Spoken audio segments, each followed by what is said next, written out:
Hello नमस्कार, मैं मोहम्मद शफ़ी आपका स्वागत करता हूँ। जैसा कि आप सभी को मालूम है कि यूपी में विधानसभा का सत्र चल रहा है। कल राज्यपाल का आनंदीबेन पटेल हैं, उनका अभिभाषण था और आज बजट पेश होना, उसके बाद चर्चा होगी बजट पर। 31 मई तक ये विधानसभा सत्र चलेगा। लेकिन कल जो राज्यपाल का अभिभाषण हुआ था, उस अभिभाषण के मतलब जो उन्होंने अभिभाषण में कहा था, उसकी चर्चा ज़्यादा नहीं हुई, मीडिया कवरेज नहीं मिल पाई। लेकिन मीडिया कवरेज में सबसे ज़्यादा जो बाज़ार गर्म था वो आदम खां को लेकर था। आदम खां आए और क्या नाम है, जेल से छूटे 27 महीने बाद, और उसके बाद 2-3 दिन बाद कल वो क्या नाम है शपथ लिए। उनके बेटे अब्दुल्ला आदम भी थे और आदम खां भी थे, और उनके साथ कुछ एमएलए थे, जैसे इरफान सोलंकी थे, फ़हीम अहमद थे, आशू मलिक थे। ये सब एमएलए सपा के थे, जो उस विधानसभा अध्यक्ष जो हैं सतीश महाना, उनके चैम्बर में शपथ लिए थे। उसके बाद शपथ लेने के बाद अब्दुल्ला आदम तो राज्यपाल के अभिभाषण में कार्रवाई में भाग तो लिए थे विधानसभा की, लेकिन आदम खां वहाँ से चले गए थे अखिलेश यादव के आने से पहले। क्या नाराज़गी है?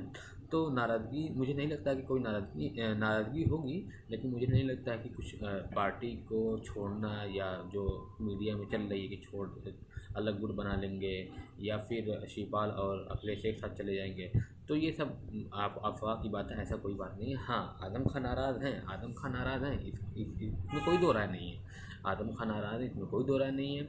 लेकिन वो नाराज़ होकर पार्टी में ही रहेंगे और गाहे बगाहे कुछ ना कुछ बोलते रहेंगे। ये उनका अंदाज़ है आदम खां का। अब जो मेन मुद्दे पे जिसके लिए वीडियो आज शूट कर रहा हूँ, उस पर मैं बात करता हूँ।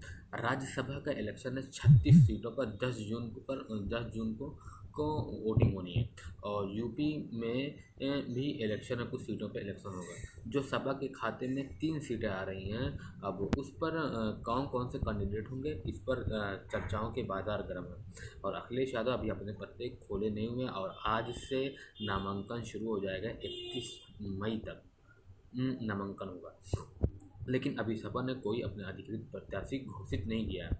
अब 3 सीटें पर किसके उतारने के चांसेस ज़्यादा हैं? तो एक नाम है, सलमान खुर्शीद का नाम आता है। हो सकता है सलमान खुर्शीद को भी उतारा जा सकता है राज्यसभा, क्योंकि सलमान खुर्शीद से कल मुलाकात हुई है अखिलेश यादव की, तो उसमें भी नाम हो सकता है, या फिर उनकी जगह कोई और भी नाम हो सकता है। लेकिन सलमान खुर्शीद का नाम भी आता है कि सलमान खुर्शीद हो सकता हो। दूसरा एक नाम आ रहा है, सर अखिलेश यादव ने ये सोचा है कि जो विधानसभा का चुनाव हुआ विधानसभा का जो चुनाव हुआ है, उसमें मुसलमानों ने बढ़ चढ़ कर हमको वोट दिया, तो एक सीट मुस्लिम के लिए रिजर्व कर दी जाए, मुस्लिम के लिए। तो उस मुस्लिम में 2 कैंडिडेट आ रहे हैं।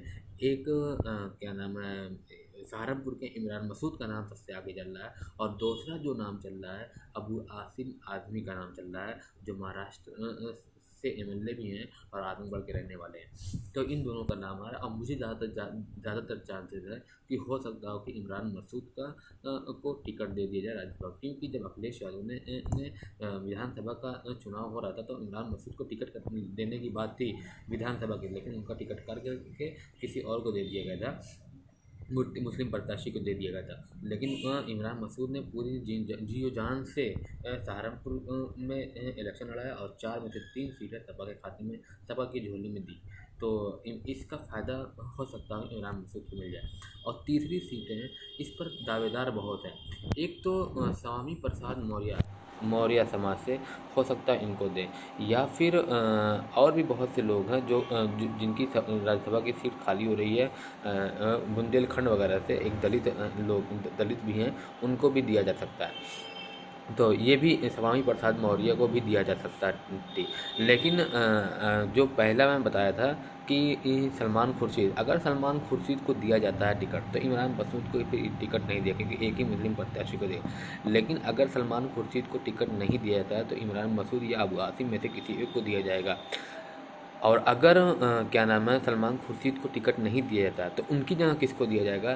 तो उनकी जगह हो सकता हो कि जयंत चौधरी का नाम भी सामने से लिया जा रहा है, लेकिन अखिलेश यादव इस पर सहमत नहीं है, क्योंकि इन लोगों को लगता है, अखिलेश यादव को लगता है कि अगर जयंत चौधरी को बैक डोर से हम संसद में भेजते हैं राज्यसभा के माध्यम से, तो 2024 का इलेक्शन है जो बागपत की सीट से जयंत चौधरी लड़ते हैं, तो एक गलत मैसेज जाएगा कि जयंत चौधरी अब तो सांसद के मेंबर हो चुके हैं, अब सपा और आरएलडी को समर्थन देने की ज़रूरत नहीं है। हो सकता हो कि वो जाट वोट और ज़्यादा जो थोड़ा सा शिफ्ट हुआ था और ज़्यादा बीजेपी की तरफ शिफ्ट हो जाएगा, तो इसलिए थोड़ा सा इस पर कशमकश बना हुआ है। तो देखते हैं क्या होता है, लेकिन एक सीट फिक्स है मुस्लिमों के लिए, जो क्या नाम है विधानसभा में मुसलमानों ने दिया था वोट, सबसे ज़्यादा वोट सपा को दिया, तकरीबन 80% वोट सपा को दिया।